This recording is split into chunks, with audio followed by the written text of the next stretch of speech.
பிரபலங்கள் அவர்களுடைய அனுபவங்களை நம்முடன் பகிர்ந்து கொள்ளும்போது அது நமக்கு சிறந்த தூண்டுகோலாக அமைகின்றது. அந்த வகையில் இன்றைய சிறப்பு விருந்தினர் யார் என்பதை பற்றியும் அவர்கள் என்ன செய்திகள் நம்முடன் பகிர்ந்து கொள்ளப் போகிறார் என்பதையும் பார்க்கலாம். நம் விடியலை வா நிகழ்ச்சியின் அடுத்த பகுதியாக வரவிருப்பது சிறப்பு விருந்தினர் பகுதி.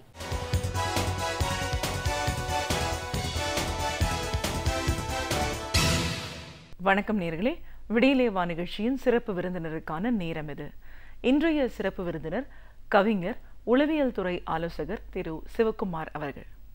அடிப்படையில் ஒரு மின்துறை அதிகாரியா ஓய்வு பெற்றிருந்தாலும் கவிதை இலக்கியத்தின் மீது இருக்கிற ஈடுபாடு காரணமாக இலக்கியத்துறையில் கால் பதிச்சு கவிதைகள் நிறைய எழுதியிருக்கார். இதையெல்லாம் தாண்டி உளவியல் ஆலோசனை அப்படிங்கிறது இன்னைக்கு இருக்கிற காலகட்டத்தில் ரொம்ப அவசியமாக இருக்குது.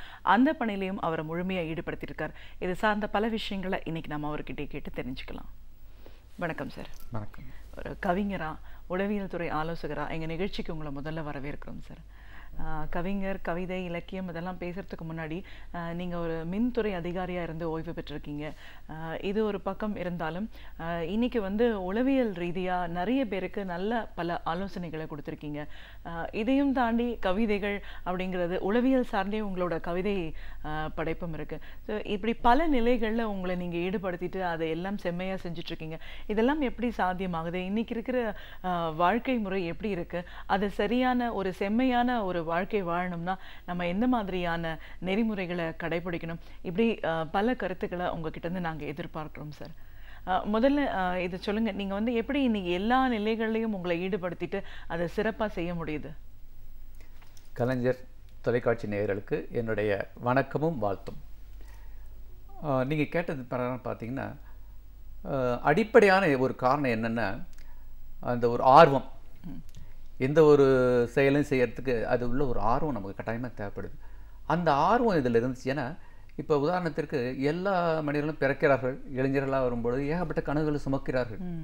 அப்படி பார்க்கும் பொழுது ஒரு ஆங்கில கவிஞர் ரொம்ப அழகாக சொல்கிறான், உலகத்திலே ரிச்சஸ்ட் பிளேஸ் எதுன்னா கிரேவியார்டு அப்படின்றான். கருவறை, ஐ மீன் கல்லறை என்று சொல்கிறான். எப்படின்னு பார்த்தீங்கன்னா, எல்லா இளைஞர்களும் நல்ல ஒரு கனவுகளோடு நல்ல கவிஞன் ஆகணும், பெரிய தலைவன் ஆகணும், இல்லை ஒரு மியூசிக் டைரக்டர் ஆகணும், ஒரு ஹீரோ ஆகணும், இது மாதிரி நிறைய கற்பனைகள் நிறைய சுமந்து கொண்டு தான் இருக்கிறாங்க. ஆனால் என்ன ஒரு காரணம், அதை இம்ப்ளிமெண்ட் செயலாற்றும்பொழுது ரொம்ப சிரமப்படுறாங்க. வாழ்க்கையில் சிரமப்பட்டு கடைசியில் என்ன ஆகுதுன்னா, அவ்வளோ கனவுகளையும் சுமந்து கொண்டு போயிடுறாங்க. எங்கே போகிறாங்க? இறப்பதற்கு முன் கல்லறையில் போய் அவளையும் இறக்கி வச்சுட்டு இறந்துடுறாங்க. அப்போ என்ன ஆகும்? அவ்வளோ rich ideas, thoughts and goals, நிறைய ஐடியாஸ் எல்லாமே அங்கே கல்லறையில் விட்டுட்டு போகிறதுனா அந்த கல்லறை ரிச்சஸ்ட் பிளேஸ் அப்படின்றான். ஸோ இதற்கு என்ன காரணம்? ஏன் பல வருடங்களுக்கு முன்னெல்லாம் பார்த்தீங்கன்னா இது மாதிரி நமக்கு நம்முடைய பாதிக்கூடிய என்வாயர்மெண்டல் ஃபேக்டர்ஸ் நிறையா இருக்கும். முதல்ல அப்போ இல்லை, இப்போ நிறையா இருக்குது. இப்போ நடைமுறையில் பார்த்தீங்கன்னா நிறையா இருக்குது. இளைஞர்கள் அதில் எப்படி அதை ஓவர் கம் பண்ணி எப்படி கொண்டு வர்றது, எப்படி தங்களுடைய வாழ்க்கையை சீரமைச்சிக்கிறது, இதெல்லாம் யோசித்து பார்க்கும்போது ரொம்ப ரொம்ப தடுமாறுறாங்க. ஸோ இதோட பாதிப்பு தான் பார்த்திங்கன்னா, நிறைய இளைஞர்கள் அவங்கள ஊக்குவித்து மேலே கொண்டு வரத்துக்கு வயதில் பெரியவர்கள், அதில் அனுபவம் உள்ளவங்க நிறைய பேர் உதவி செய்யப்படுது. ஸோ அந்த ஒரு வகையில் தான் இதில் எனக்கு ரொம்ப ஈடுபாடு வந்தது. நான் ஒரு மனவளக்கலை ஆசிரியர், ஆலோசகரமாக இருக்கிறதுனால இதில் நம்ம தலையிட்டு இளைஞர்களுக்கு நல்ல ஒரு வாழ்க்கை காமிச்சா என்ன, அப்படி ஒரு எண்ணம் இருந்ததுனால தான் இதில் எனக்கு ஈடுபாடு வந்துச்சு. நிச்சயமா சார். இப்போ முதல்ல உங்களோட இலக்கிய பயணத்தை பற்றி பேசுவோம். கவிதைகள் அப்படிங்கிறதுல ஒரு ஆர்வம் எப்படி ஏற்படுச்சு? கவிதை ஒரு தொகுப்பும் 2 நிமிடம் போதும்னு ஒரு தொகுப்பு வெளியிட்டிருக்கீங்க. இந்த கவிதைகளும் முழுக்க முழுக்க வாழ்வியல் சார்ந்த, உளவியல் சார்ந்துதான் அமைஞ்சிருக்கு. இந்த கவிதை தொகுப்பு உருவான விதம் பற்றி சொல்லுங்கள். நான் ஒரு உளவியல் ஆலோசகர் என்ற முறையில் நிறைய பேருக்கு கவுன்சிலிங் பண்ணியிருக்கேன். அப்படி கவுன்சிலிங் பண்ணும்போது பார்த்திங்கன்னா, நம்ம உறவு முறைகளே பார்த்திங்கன்னா, அம்மாவுக்கும் மகளுக்கும், இல்லை கணவனுக்கும் மனைவிக்கும், இல்லை அப்பாவுக்கும் மகனுக்கும், அப்புறம் வெளியில் அலுவலகத்தில் பார்த்திங்கன்னா அவங்களோட பாஸுக்கும், இது மாதிரி நிறையா பார்த்திங்கன்னா உளவியல் பிரச்சனை நிறையா வருது.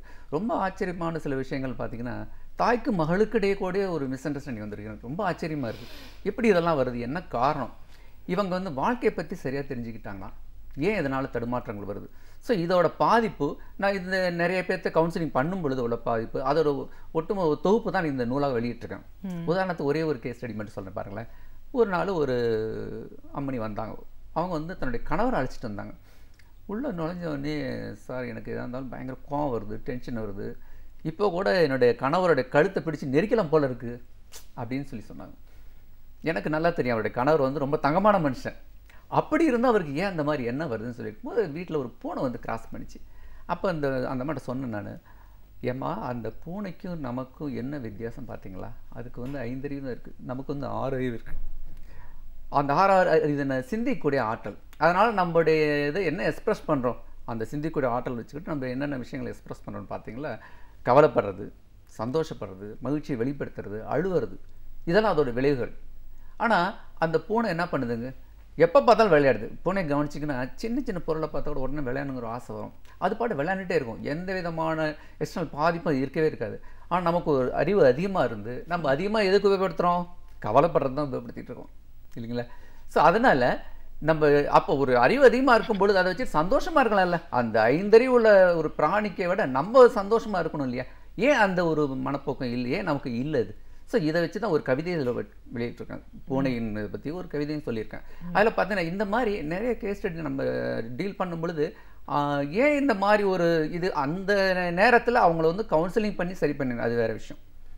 ஒட்டுமொத்தமாக பார்க்கும்பொழுது சமுதாயத்தில் ஏன் இந்த மாதிரி பிரச்சனைகள் வருது, இதுக்கு என்னென்ன காரணங்கள், அதெல்லாம் எடுத்து கவிதைகளான்னு வெளியிட்டிருக்கேன்.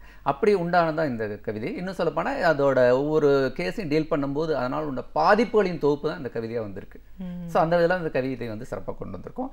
இது வந்து பார்த்திங்கன்னா நிறைய இன்ஸ்டியூட்டுக்கெல்லாம் பார்த்திங்கன்னா அவங்க அவங்களுடைய மாணவர்களுக்கோ எல்லாத்துக்கும் வேணுங்க வாங்கி கொடுத்துருக்காங்க. இன்னும் தலைமை பிரியால் என்ன சொல்லியிருக்காருன்னா, இந்த கவிதை நூலில் தினம் ஒரு முறை பார்த்தா நல்லாயிருக்கும் போல இருக்குது, அந்தளவுக்கு உபயோகமாக இருக்குது அப்படின்னு சொல்லி சொன்னாங்க. ஸோ இதெல்லாம் எனக்கு கிடைச்ச ஃபீட்பேக். ஆனால் இதில் முக்கால்வாசி பார்த்தீங்கன்னா நான் வந்து இளைஞர்களை ஃபோக்கஸ் பண்ணி தான் எழுதியிருக்கேன். இளைஞர்கள், ஏன்னா இளைஞர்கள் தான் வருங்காலத்து தூண்கள். அவங்க மேலே எனக்கு நிறைய நம்பிக்கை உண்டு. அவங்களோட ஐக்கியம் அதிகம், திறமைகள் அதிகம், எதிர்காலத்தை சிறப்பாக நடத்தி கொண்டு விட கெப்பாசிட்டி அவங்களுக்கு தான் நிறைய இருக்குது. ஸோ அதனால் அவங்கள தான் ஃபோக்கஸ் பண்ணி இந்த புத்தகத்தை எழுதிட்டுருக்கேன். எப்படி வந்து தான் இந்த புத்தகம். இப்போ இந்த புத்தகம் இலக்கியம் பற்றி பேசும்போதுங்க நீங்கள் எல்லாத்துலேயுமே வலியுறுத்தி சொல்கிறது இளைஞர்கள்னு சொல்கிறீங்க. இன்னைக்கு இருக்கிற இளைஞர்களை நீங்கள் எப்படி பார்க்குறீங்க? ஏன்னா நம்மளை சுற்றி வந்து நிறைய அவங்களுக்கு வந்து ஒரு சலனத்தை ஏற்படுத்தக்கூடிய சூழலில் தான் இன்றைக்கி இருக்கிற இளைஞர்கள் அதிகமாக இருக்காங்க. அப்படி இருக்கும்போது நம்மளோட வாழ்க்கை பாதையை சரியான இடத்துக்கு கொண்டு போகணும் அப்படின்னும் போது அவங்க எப்படி போயிட்டுருக்காங்களா, அதை போகணும்னா நம்ம என்ன பண்ணணும்? நான் முதல்ல சொன்ன பிரகாரம் பார்த்திங்கன்னா, இளைஞர்களுக்கு இப்போ வருங்கால இளைஞர்களுக்கு ஐக்கியம் நிறையா இருக்குது, திறமைகள் நிறையா இருக்குது, நல்லபடியாக உலகத்தை கொண்டு போக முடியும். இருந்தாலும் பார்த்திங்கன்னா அவங்க ஏன் சில விஷயத்தில் போராடுறாங்க, எதனால் அவங்களுக்கு மனக்குழப்பங்கள் வருது. ஒரு கேஸ் ஸ்டடி சொன்ன ஒரு உதாரணத்துக்கு பார்த்திங்கன்னா, ஒரு தந்தை இருக்கிறார். அந்த தந்தை வந்து தன்னுடைய பிள்ளைகள் கூட வித்தியாசம் பார்ப்பாரா? உயர்ந்தவன் தாழ்ந்தவன், வேண்டியவன் வேண்டாதவன் பார்ப்பாரா? நிச்சயம் பார்க்க மாட்டார் இல்லைங்களா? அவரை பொறுத்தவரை எல்லா குழந்தையும் ஒரே மாதிரி தான். ஒரு கடவுள் என்பவர் தந்தைக்கு மேலானவர். அவர் தன்னுடைய படைப்புள்ள வித்தியாசம் பார்க்க மாட்டார். உயர்வு தாழ்வு தனக்கு வேண்டிய வேண்டாம் பார்க்க மாட்டார் கடவுள். அப்போது வந்து நாங்கள் நிறைய மேடைகள்லாம் பேசியிருக்கோம். இது மாதிரி சமுதாயத்தில் சாதி மதம் சம்மந்தப்பட்ட ஏற்றத்தாழ்வு சீரழிவுலாம் சரி பண்ணுறதுக்கு காதல் திருமணம் ஒரு நல்ல ஒரு சொல்யூஷன்ங்கிற மாதிரி சொல்லியிருக்கோம். ஆனால் நேரடியாக நிறைய பெற்றோர்கள் சொல்லும் பொழுது அவங்க வந்து ஏற்றுக்கொள்வதில்லை.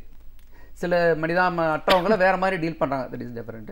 ஆனால் பெரும்பாலான பெற்றோர்கள் வந்து அவ்வளோ ஈஸி ஏற்றுக்கொள்வார். ஆனால் அவங்களுடைய மகளோ செய்யும் பொழுது, அதே காதல் செய்யும் பொழுது காதல் திருமணத்தை ஏற்றுக்கொள்கிறாங்க.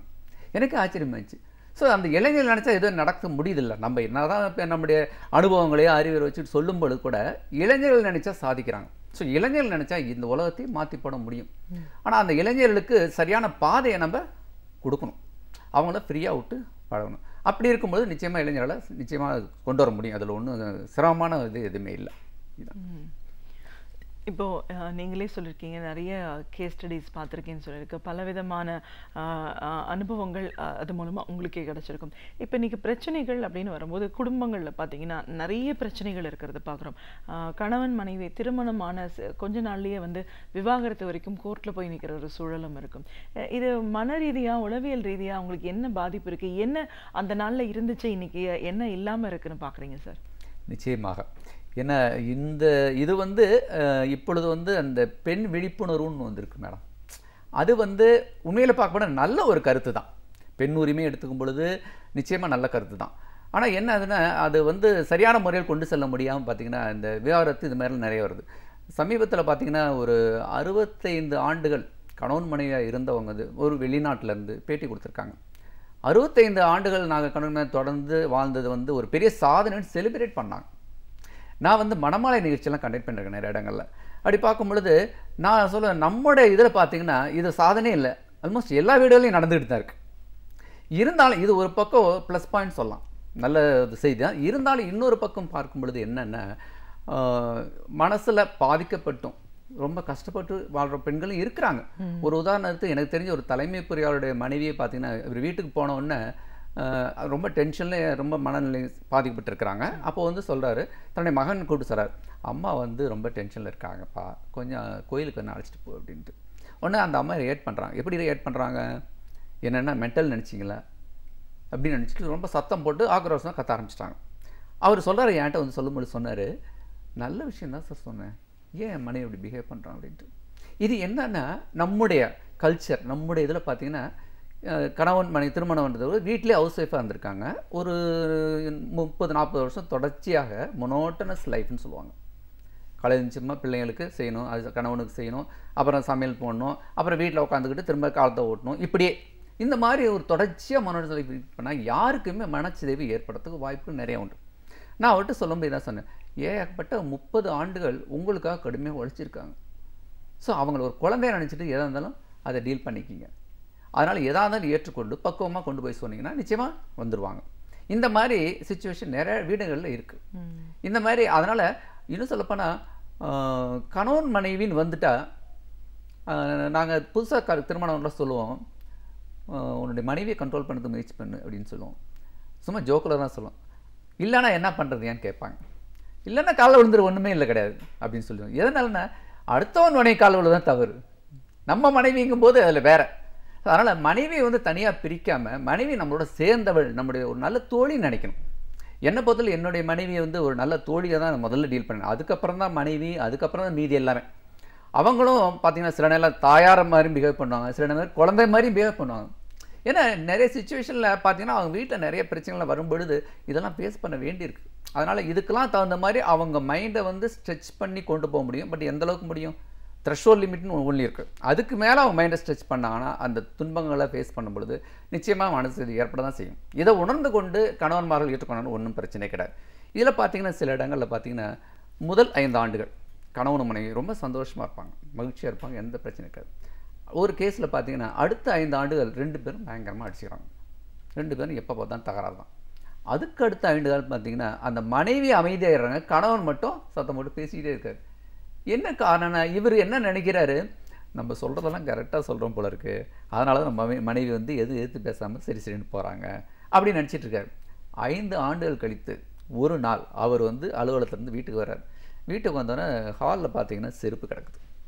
அவருக்கு முதல்ல இது மாதிரிலாம் சொல்லக்கூடியவர் தானே, அது அங்கே சரியில்லைங்க சார், அதை பார்த்தோன்னா பயங்கர கோபம். பார்த்து சொல்கிறாரு, என்னம்மா உனக்கு அறிவே இல்லையா, நடு ஹாலில் போய் செருப்பு போட்டு வச்சுக்கணும். இது சொன்னது தான் போதும். உடனே அவர் என்ன அந்தமாக என்ன பண்ணாங்க, பயங்கரமாக ஒரு 1/2 மணி நேரம் போட்டு பிளாஸ்ட் பண்ணிட்டாங்க. கண்ணு கல்யாணம் பண்ணிட்டு என்ன சோத்தை கண்டேன், என்ன பாதுகாத்தீங்க, இவருக்கு ஒன்றுமே புரியல. முதல்ல அப்படியே அசந்துட்டார், ஒரு மாதிரி பயந்துட்டார். நான் என்னம்மா ஒன்றுமே சொல்லி, ஒரு சின்ன விஷயம் தானே, ஒரு செருப்பு ஹாலில் இருக்கக்கூடாது, நல்ல விஷயம் தானேம்மா, இதை தானே எடுத்து வச்சு சொன்னேன், இதில் ஒன்றும் கோவம் வரதுக்கு ஒன்றுமே இல்லையா. அடுத்த 1/2 மணி நேரம் திரும்ப ஒரு பிளாஸ்ட் பண்ணிட்டாங்க அந்தம்மா. அப்புறம் பார்க்கும்பொழுது மருத்துவத்துக்கு போய் பார்க்கும்பொழுது அவங்க மனைவி வந்து மனச்சிதையில் இருக்காங்க அப்படின்ட்டு. அதுக்கப்புறம் அவர் தான் தொடர்ச்சியாக டாக்டர் அழைச்சிட்டு போய் கவுன்சிலிங் பண்ணி சரி பண்ணி வரான்னு வச்சுங்களேன். இது வந்து நிறைய குடும்பங்கள் நடந்துக்கிட்டு இருக்கு இன்றைக்கி. அதனால் இதை வந்து கணவனோ மனைவியோ இதை புரிந்து கொண்டு நடந்து கொண்டாலும் ஒன்றுமே கிடையாது, எல்லாமே கிவ் அண்ட் டேக் பாலிசி தான். அது இன்னும் ஒரு கவிஞர், எனக்கு தெரிஞ்ச ஒரு கவிஞர் ரொம்ப அழகாக, முருகானந்தர் ஒரு டைரக்டர், அவர் சொல்லுவார், அதாவது மனைவியிடம் எப்பொழுதாவது அடி வாங்கிக்கொள்ளுங்க, ஆனால் நீங்கள் எப்பொழுதுமே வாங்கிக்கொள்ளுங்கள், நீங்கள் எப்போதுமே அடி வாங்கிக்கொள்ளுங்க, மனைவி எப்பொழுதும் அடிங்கன்னு சொல்லி ஜோக்குலராக சொல்லுவார். அந்த ஒரு மனப்பக்கம் வந்துட்டு ஒன்றுமே கிடையாது வாழ்க்கையில். கணவன் மனைவிகளில் எந்த விதமான பிரச்சனையும் வராது. அப்போ வந்து விவகாரத்தும் நம்ம நிறுத்திடலாம். மன அழுத்தம் அப்படிங்கிற ஒரு பிரச்சனை வந்து சின்ன குழந்தைங்கள்லேருந்து வயதானவர்களுக்கும் எல்லாருக்குமே இருக்கிறத நம்ம பார்க்கணும். சின்ன குழந்தைங்க அப்படின்னு வரும்போது அவங்களோட தேவைகளை சொல்கிறதுக்கு ஒரு இது, பள்ளி பருவத்தில் பார்த்தீங்கன்னா இன்றைக்கி இருக்கிற அந்த படிப்பு காம்படிஷன், இதனால் ஒரு ஸ்ட்ரெஸ், அப்புறம் ஒரு வயது வரும்போது அதுக்கே உண்டான ஒரு இது, அதுக்கப்புறம் நடக்கிற ஸ்டேஜ் தான் நம்ம பார்த்துருக்கோம். வயசானவங்க வரைக்கும் கூட இன்றைக்கி வந்து ஏதோ ஒரு போராட்டமான மனப்போராட்டம் இருக்கிறத பார்க்குறோம். இந்த ஸ்ட்ரெஸ் எதனால் ஏற்படுது, அதை சரி பண்ணணும் அப்படின்னு ஒருத்தர் நினைக்கணுன்றதே பெரிய விஷயமா இருக்குது. அது தெரியாமலே நிறைய பேர் இருக்காங்க. ஸோ அதெல்லாம் இல்லாமல் ஒரு அமைதியாக ஒரு வாழ்க்கை வாழணும்னா எப்படி நம்ம ரிலாக்ஸ் பண்ண முடியும் சார்? அதாவது ரொம்ப சிம்பிள். என்னென்னா, ஒரு கல்யாணம் ஆனவொன்னு அந்த கணவன் மனைவியிட இது மாதிரி தகராறு பண்ணி அடிச்சுக்க ஆரம்பித்தாங்க. அப்போ ஒரு மருத்துவர்கிட்ட போனோம். நம்ம இது ஒன்று மருத்துவர்கிட்ட போகல. அவர் சொன்னார், கூப்பிட்டுட்டு சொன்னார், இது மாதிரி ஒன்றும் இல்லைங்க, இதுக்கு மருந்து ஒன்றும் இல்லை, லவ் அண்ட் அஃபெக்ஷன், அன்பையும் பாசத்தையும் நிறையா கொடுங்க அப்படின்னாரு. ஒரு 2 மாதங்கள் ஆயிடுச்சு. திரும்ப வர்றாங்க. சார் ஒன்றும் கேட்கல சார், என்ன பண்ணுறது, திரும்ப நான் அடிச்சுக்கிட்டு தான் இருக்கணும். அப்போ அவர் சொல்கிறார், டோசேஜ் இன்க்ரீஸ் பண்ணுங்கள், வேறு ஒன்றும் இல்லை, இதுதான் சொல்யூஷன், டோசேஜ் இன்க்ரீஸ் பண்ணுங்க, அவ்வளோதான். அதாவது நீங்கள் அன்பு பாசத்தை நிறையா செலுத்த மதர் தெரசா ரொம்ப அழகாக சொல்லுவாங்க, if you love a person till it hurts then there is more love. நம்ம லவ் பண்ணியா அவங்க மனசு பாதிக்கிறத தாண்டியும் நீங்கள் லவ் பண்ணுறதுக்கு ஆரம்பிச்சிட்டிங்கன்னா then there is no hurt, more and more லவ்னு ரொம்ப அழகாக சொல்லுவாங்க. ஸோ இந்த உறவுமுறை இந்த அளவுக்கு நம்ம கொண்டு போகிறது தயாராக இருந்தோம்னா நிச்சயமாக இது மாதிரி பிரச்சனை எல்லாமே சால்வ் ஆகும். நீங்கள் சொல்கிற மாதிரி வயதான காலத்துலேயும் இந்த பிரச்சனைகள் வரதான் செய்யுது. நிறைய இடங்களில் பார்த்தீங்கன்னா, ஏன்னா ஜெய கிருஷ்ணமூர்த்தி ரொம்ப அழகாக சொல்வார், நம்முடைய வாழ்வியலில் நிறைய பிரச்சனைகள் காரணம் எதிர்பார்ப்புகள். அதாவது நீங்கள் மாற்றங்களை ஏற்றுக்கொள்ள மாட்டேங்கிறீங்க, மாற்றங்களை ஏற்றுக்கொள்ள ஆரம்பிச்சிங்கன்னா பிரச்சனைகளே எதுவுமே இல்லைன்றாங்க. வயதானவர்கள் என்ன பிரச்சனைனா, நம்ம சொல்கிறபடி கேட்க மாட்டேங்கிறாங்க, நம்மளை நம்மகிட்ட எதுவும் கேட்டு முடிவு பண்ண மாட்டேன்றாங்க. இந்த மாதிரி பிரச்சனைகள் நிறையா வருது. ஒரு வயதான தாயார் அவங்க மகளும் இதே மாதிரி பிரச்சனை என்கிட்ட கொண்டு வந்தாங்க. அந்த அம்மா மனசிதைவு ஆகிட்டு தற்கொலை பண்ணிக்கிறவங்களும் போனாங்க.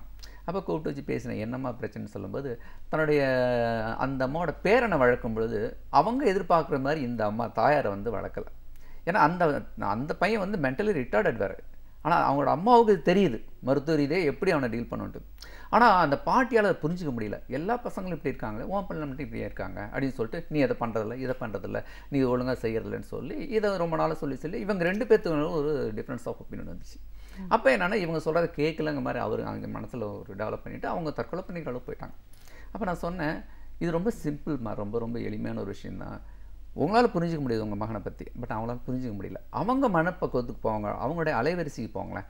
போயிட்டு நீங்கள் என்ன பண்ணுறீங்கன்னா, எது ஒன்றா இருந்தாலும் உங்கள் பையன் விஷயத்துலையும் உங்கள் குடும்ப விஷயத்தில் கூட உங்கள் அம்மாட்ட ஒரு முடிவு கேளுங்க, சொல்யூஷன் கேளுங்க. கேட்டுட்டு அந்த சொல்யூஷன் உங்களுக்கு ஏற்றாற்போல் இருந்தால் அவங்க சொன்னது நீங்கள் சொன்னது பிரகாரம் பண்ணலாமா அப்படின்னு சொல்லிவிடுங்க. மாற்றம் ஆச்சுன்னா எது செய்யாதீங்க, விட்டுடுங்க. 2 நாள் கழித்து உங்களுடைய கருத்தை சொல்லி பாருங்கள். அதே மாரி அவங்க இன்சிஸ்ட் பண்ணும் பொழுது இது உங்களுக்கு அதனால ஒன்றும் பாதிப்பு எது இல்லைன்னா நிச்சயமாக அதை இம்ப்ளிமெண்ட் பண்ணலாம். ஸோ இதை முதல்ல அப்ரோச் பண்ணுங்கள். அடுத்ததாக ஒரு நல்ல நாள் கெட்ட நாள்னா கணவன் மனைவி டைரெக்டாக போய் காலில் விழுந்துருங்க, ஒரு ஆசீர்வாதம் வாங்கிக்கோங்க. அதேமாரி அவங்க தனிமைப்படுத்தப்படுகிறோம் அந்த எண்ணம் இருக்குது. அதை ஏன்னா அவங்க பார்த்தீங்கன்னா ஒரு விதவை தாயார் தன்னுடைய 2 பெண்களை ரொம்ப ஆண்டுகள் வளர்த்து நல்லபடியாக கொண்டு வச்சவங்க. ஸோ அவங்களுக்கு நேச்சுரலாக எதிர்பார்ப்பு இருக்கும். கல்யாணம் ஆனது பிறகு இவங்க கணவன்மார் சொல்கிற பேச்சு கேட்க வேண்டிய சூழ்நிலை வரும். அப்போ அந்த ஒரு ஐசோலேஷன்ங்கிற ஒரு சுச்சுவேஷன் வரதான் செய்யும். அப்போ எப்படி டீல் பண்ணணும், நம்ம டீல் பண்ண தான் பார்த்துருக்கோம். ஏன்னா வயதானவர்கள் 60 வயதுக்கு மேற்பட்ட ஆயிடுச்சுன்னே பார்த்தீங்கன்னா குழந்தைகள் மாதிரி ஆரம்பிச்சிடுவாங்க, ரிவர்ஸில் போயிட்டுருப்பாங்க. அவங்க சாப்பிட்ற முறையில் பார்த்துக்கிட்டு எல்லாமே கொஞ்சம் எரட்டிக்காக தான் இருக்கும். நம்ம தான் 60 வயதுக்கு மேல் ஆயிடுச்சுனாவே அவங்கள ஒரு குழந்தைகள் மாதிரி தான் நம்ம ட்ரீட் பண்ணி கொண்டு போகணும். ஸோ அது நம்ம கையில் தான் இருக்குது. அது மாதிரி நீங்கள் கொண்டு போனோன்னா எந்த பிரச்சனையும் சால்வ் பண்ண முடியும்னு சொல்லி அனுப்பி வச்சுருந்தேன். ஸோ இந்த மாதிரி நம்முடைய ஆட்டிடியூட் வேறு ஒன்றுமே இல்லை, நம்மளுடைய ஆட்டிடியூட் மாற்றினா எந்த ஒரு பிரச்சனையும் குடும்பத்தில் வர பிரச்சனையும் சால்வ் பண்ண முடியுங்கிறது தான் உண்மை. நிச்சயமாக சார். இப்போ இந்த ரேக்கி, இந்த ஹீலிங், க்ரானிக் ஹீலிங், இந்த மாதிரியான ஒரு மருத்துவம் இருக்குது. அதிலேயே நம்மளுக்கு நிறைய ரிலாக்ஸேஷன், நம்ம பிரச்சனைகள் முடியுன்றாங்க. அதற்கான ஒரு பயிற்சி அந்த யோகாவை கூட நீங்கள் சொல்லி கொடுத்துட்ருக்கீங்க. இப்போ நான் இன்றைக்கி எல்லாருமே இதெல்லாம் வலியுறுத்தி சொல்கிறோம். இதெல்லாம் இந்த மாதிரியான ஒரு விஷயங்களில் ஒருத்தர் ஈடுபடுறது அவசியம். ஒரு மருத்துவர்கிட்ட போனால் கூட எக்ஸசைஸ் பண்ணுறதை நீங்கள் ரொம்ப அவசியமாக்குங்கன்னு நம்ம சொல்கிறத பார்க்குறோம். ஒரு காலத்துலலாம் அப்படியெல்லாம் இல்லை. இப்போ சாதாரண எந்த ஒரு பிரச்சனை இல்லைன்னா கூட சரியான உணவு பழக்க வழக்கங்களும் உடற்பயிற்சியும் ரொம்ப தேவைன்னு வலியுறுத்தி சொல்கிறத பார்க்குறோம். இப்போ இந்த உணவு பழக்க வழக்கங்கள், உடல் பயிற்சி, ஆரோக்கியம் சார்ந்த விஷயங்கள் எந்த அளவுக்கு முக்கியம் சார்? நிச்சயமாக நல்ல ஒரு கேள்வி. ஏன்னா உடல் நம்ம இருக்கிற மனது எங்கே இருக்குது, நம்ம மூளை எல்லாமே நம்ம உடலில் தான் இருக்குது. உடல் ஹெல்த்தியாக வச்சுக்கிட்டோம்னா மீதி பிரச்சனைகள் ஓரளவு சால்வ் பண்ணலாம். உடல் ஹெல்த்தியாக இருக்கிறதுக்கு என்ன பண்ணணும் பார்த்திங்கன்னா, ஹிப்போக்ராட்ஸ் தான் நம்ம ஃபாதர் ஆஃப் வெஸ்டர்ன் மெடிசின் சொல்லுவாங்க. அவருடைய முதல் கான்செப்ட் என்னென்னா, நம்ம உடம்புல வியாதிகளுக்கு முக்கியமான காரணம் மைக்ரோப்ஸ் அப்படிங்கிறார், நுண்ணுயிர்கள்.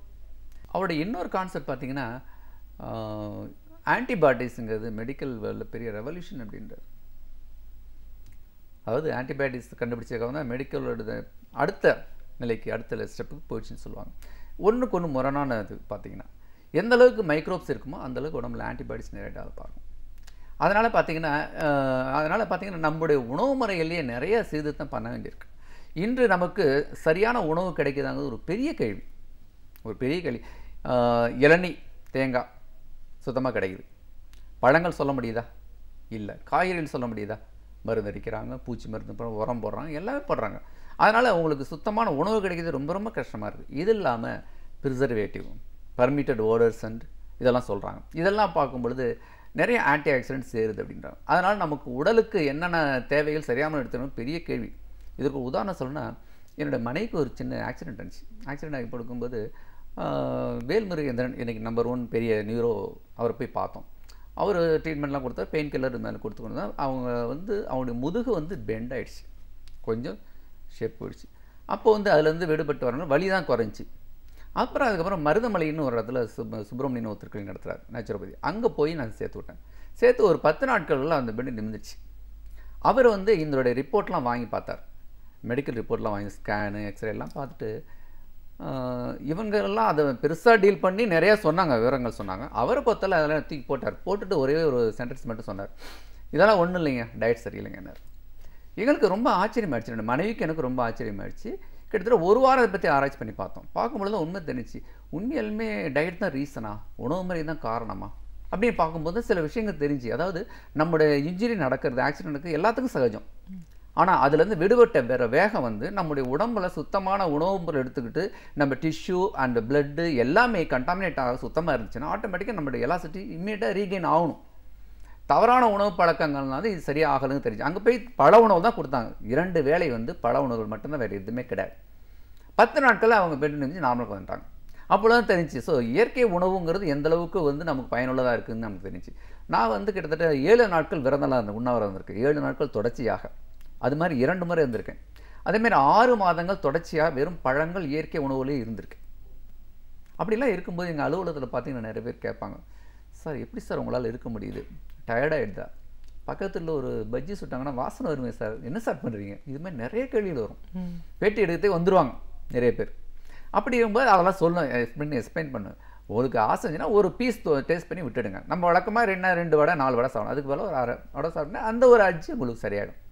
இதே போன்று எங்களுடைய அலுவலகத்தில் ஒரு டைப்பிஸ்ட் இருந்தாங்க. அவங்க நான் வெயிட் குறைக்கணும் சார், ஒரு டயட் ஷெட்யூல் கொடுங்க அப்படின்னு கேட்டாங்க. நான் ஒரு டயட் ஷெட்யூல் கொடுத்துட்டு இது மாதிரிலாம் பண்ணுமா அப்படின்னு சொல்லி லிஸ்ட் அவுட் பண்ணி கொடுத்தேன். காலை உணவு என்ன, மதியான உணவு என்னென்ன பழங்கள் சாப்பிட்லான்ட்டு.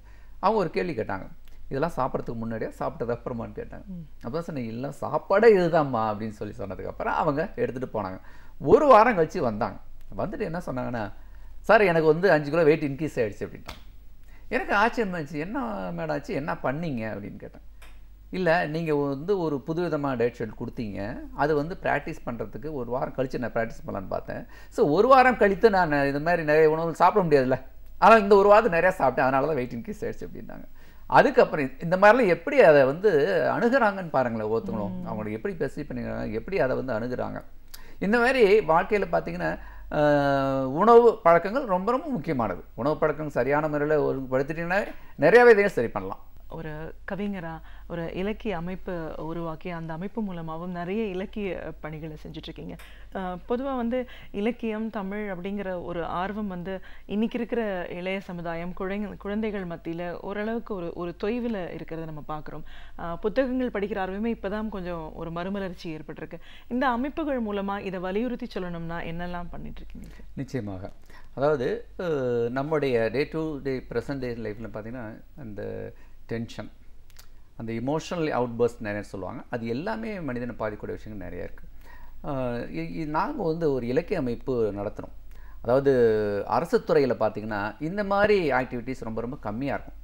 இதில் பார்க்கும்பொழுது நாங்கள் யாராவது ஒரு 7 ஆண்டுகளுக்கு முன்பு தமிழ்நாடு மின்சார வாரியத்தோட பொன் விழா இருந்துச்சு. அந்த பொன் விழாவுக்காக சில மலரெல்லாம் கேட்டிருந்தோம். அப்போ நிறைய பேர் அவங்களோட படைப்பெல்லாம் கொடுத்தாங்க. அதெல்லாம் வாங்கி பார்க்கும் பொழுது நம்முடைய மின்வாரிய பணியாளரோட இவ்வளோ திறமையெல்லாம் இருக்கா, எங்களுக்கு ரொம்ப ஆச்சரியப்பட்டு போனோம். அதனால் நாங்கள்லாம் ஒருமித்த கருத்து கொண்டவங்க சில பேர்லாம் அமர்ந்து தமிழ் ஆர்வலர் மட்டும் சேர்த்து ஒரு மின் இலக்கிய பூங்கா என்ற ஒரு அமைப்பு நிறுவனம். அது நிறுவனத்துக்கு அப்புறம் பார்த்தீங்கன்னா நிறையா மாத கூட்டம் கிட்டத்தட்ட 7 ஆண்டுகள் நடந்துகிட்ருக்கு. ஒவ்வொரு மாதம் தவறாமல் கூட்டம் நடந்துகிட்ருக்கு. பெரிய பெரிய பேச்சாளர்கள் அழைத்து நம்ம பேசுகிறோம். எல்லா துறைகளையும் பற்றியும் நம்ம இதில் கலந்து பேசிக்கிறோம். இதில் பார்த்தீங்கன்னா இது ஒரு அமைப்பு மாதிரி தமிழ் ஆர்வத்தினால் தொடங்கப்பட்ட அமைப்பு என்றாலும் உளவியல் ரீதியாக அதோட தாக்கம் என்னன்னு பார்க்கும்பொழுது ரொம்ப ஆச்சரியமாக இருந்துச்சு எங்களுக்கு. ஏன்னா அரசு துறையில் இவ்வளோ திறமைசாலி இருக்காங்கிறது எங்களுக்கு முதல்ல ஒரு பெரிய ஆச்சரியத்தை கொடுத்துச்சு.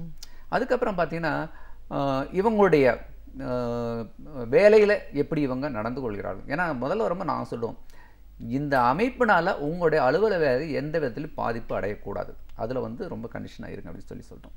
அதுக்கப்புறம் பார்த்தீங்கன்னா இது ஒன்றையும் அவங்களுடைய நடவடிக்கை எல்லாம் பார்க்கும் பொழுது பார்த்தீங்கன்னா மேல் அதிகாரி சில பேர் சொல்கிறாங்க எந்த அளவுக்கு வந்துச்சுன்னா, இது மாதிரி அமைப்பு இருக்கிறது ரொம்ப நல்லா இருக்குது. ஏன்னா அலுவலக டென்ஷன், அலுவலக அழுத்தம், வேலை அழுத்தம் இதிலெல்லாம் ஒரு வெண்ட் அவுட் பண்ணுறதுக்கு இவங்களுக்கு ஒரு வாய்ப்பு கிடைச்சிருக்கு. அதனால் இவங்க வந்து சிறப்பாக பணிகளை செய்ய முடியுதுங்கிற ஒரு சொல்யூஷன் கொடுத்தார். ஒரு சஜஷன் மாதிரி சொன்னார். எங்களுக்கு அது ரொம்ப ஆச்சரியமாக இருந்துச்சு. ஏன்னா இன்னொரு விதத்தில் பார்க்கும் பொழுது பார்த்தீங்கன்னா இந்த இலக்கிய அமைப்பில் வரவங்களை எல்லாமே ரொம்ப சின்சியர் டெடிக்கேட்டடாக சர்வீஸ் உள்ளவங்க வர்றாங்க நிறைய பேர். அதே மாதிரி இன்றைக்கி இந்திய நாட்டில் ரொம்ப முக்கியமான ஒரு விஷயம்னா லஞ்சம் சொல்கிறாங்க. அந்த லஞ்சம் வாங்காத ஒரு அரசு துறையில் நிறைய பேர் இருக்கிறாங்க. அதில் பார்த்தீங்கன்னா அவங்களுடைய மனநிலையில் ரொம்ப பாதிக்கப்பட்டிருக்கும்போது எனக்கு ரொம்ப ஆச்சரியமாச்சு. ஏன்னா ஒரு 20 ஆண்டு 30 ஆண்டுகளுக்கு முன்பு லஞ்சம் இல்லாத நேர்மையான ஒரு அதிகாரின்னா அவரை பார்த்தா மீதி பேரில் மரியாதை செலுத்துவாங்க, ஒரு பயம் இருக்கும், அது மேலே இருந்துச்சு. ஆனால் இன்றைய தேதிக்கு பார்த்தீங்கன்னா அது அப்படியே மாறிவிட்டது. லஞ்சம் வாங்க பார்த்தோன்னா அவங்க பிழைக்க தெரியாதவன் முதல்ல நியமிக்கிறாங்க. அதுக்கப்புறம் பார்த்தீங்கன்னா அவர் வந்து ஒரு டவுட் வரும் அவங்க மேலே. லஞ்சம் வாங்காத பார்த்தீங்கன்னா மீதி பணியாளர்கள் இவங்களோட அப்ரோச் பண்ண விதமே வித்தியாசமாக இருக்கும். ஏன்னா ஏதாச்சும் ஒன்று பெட்டிஷன் போயிடுச்சுன்னா இவர் தான் போட்டிருப்பானோ, அதேமாரி அவங்க வந்து இது சம்மந்தமான விஷயங்கள் கலந்துரையாடல் செய்யும் பொழுது இவரால் கலந்துக்க முடியாது. வித் ரிசல்ட் என்னாச்சுன்னா இது இல்லாமல் சில குடும்பங்களில் பார்த்தீங்கன்னா அவங்களோட மனைவி பிள்ளைங்களே கூட அப்பாவுக்கு பழகி தரல அப்படின்னு சொல்லி கமெண்ட் வரும்போது ஒரு அழுத்த மனச்சதி உண்டாகுது. அதனால் நிறைய அரசு துறைகள் இன்றைய தேதியில் பார்த்தீங்கன்னா இந்த மாதிரி நேர்மையான அதிகாரிகள் வந்து மனசிதைவுக்கு ஆளாக்கப்படுகிறார்கள். ரொம்ப ஆச்சரியமாச்சு. ஸோ இந்த மாதிரி ஆளுங்களை கூப்பிட்டு இவங்களை வந்து இந்த இலக்கியமைப்பில் சேர்க்கும் பொழுது அவங்க ஒரு வெண்ட் அவுட் பண்ணுற ஒரு வாய்ப்பு இருக்குது. நம்மள மாதிரி உள்ளவங்களும் இருக்காங்கிற ஒரு நம்பிக்கை வரும் பொழுது அவங்களும் திரும்ப தன்னுடைய பழைய வாழ்க்கை தொடங்க முடியுது, திரும்ப ஒரு நல்ல ரெஃப்ரெஷ் ஆகி வர முடியுது. ஸோ இந்த மாதிரி நிறைய பலன்கள்லாம் இருக்குது. அது இல்லாமல் இது வந்து தமிழ் ஆர்வம் தான் இது தூண்டுன்னு சொல்லி தமிழ் வெறியோ இது கிடையாது. அதனால் வந்து எங்களுடைய பழக்கம் எல்லாமே பார்த்தீங்கன்னா எங்களுடைய தலைவர்னு ஒருத்தர் பாலகிருஷ்ணன் ஒருத்தர் இருக்கார். அவர் எப்படின்னா எங்களை எல்லாத்தையும் அறிமுகப்படுத்தும் பொழுது இவங்களுக்கு இவர் பெரிய கவிஞர், இவர் பெரிய நூலாசிரியர் எல்லாம் சொல்லுவார். ஆனால் கடைசியாக ஒன்று சொல்லுவார், இவர் ரொம்ப நல்ல மனுஷங்க அப்படிம்பார். இப்படி வடிவேல் ஜோக்கர் சொல்லும்போது ரொம்ப நல்லவன்னு சொல்லிட்டாங்கல்ல, அந்த மாதிரி அவர் சொல்லும்போது அது சாதாரண விஷயம் தான். ஆனால் அது எந்த அளவுக்கு பாதிப்பு உண்டாகும் எங்களுக்கு தெரியும்.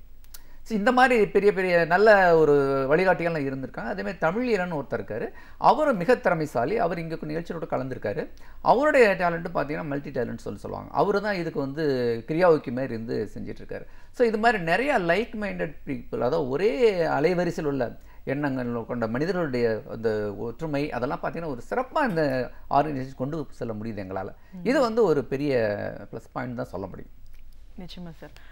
ஒரு கவிஞராக, ஓய்வு பெற்ற மின்துறை அதிகாரியாக, இலக்கியம் மொழி மீது உங்களுக்கு இருக்கிற ஆர்வம் இதெல்லாம் தாண்டி ஒரு உளவியல் ஆலோசகராக உங்களோட பணிகளை நீங்கள் எப்படி செஞ்சிட்ருக்கீங்க? நீங்கள் பார்த்த வரைக்கும் எத்தனை விதமான மனிதர்கள் வந்திருக்காங்க, எந்த அளவுக்கு பாதிப்புக்கு உள்ளாகியிருக்காங்க, அதெல்லாம் சரி செய்யணும் அப்படின்னும் போது நம்ம என்ன மாதிரியான ஒரு வாழ்க்கை முறையை கடைபிடிக்க வேண்டிய கட்டாயத்தில் இருக்கும்? இன்னைக்கு இருக்கிற சூழல் எப்படி இருக்குது, இதில் மாற்றம் தேவைப்படணும்னா என்ன செய்யணும், இப்படி பல கருத்துக்களை எங்களோட நீங்கள் முழுமையாக பகிர்ந்ததுக்கு ரொம்ப நன்றி சார்.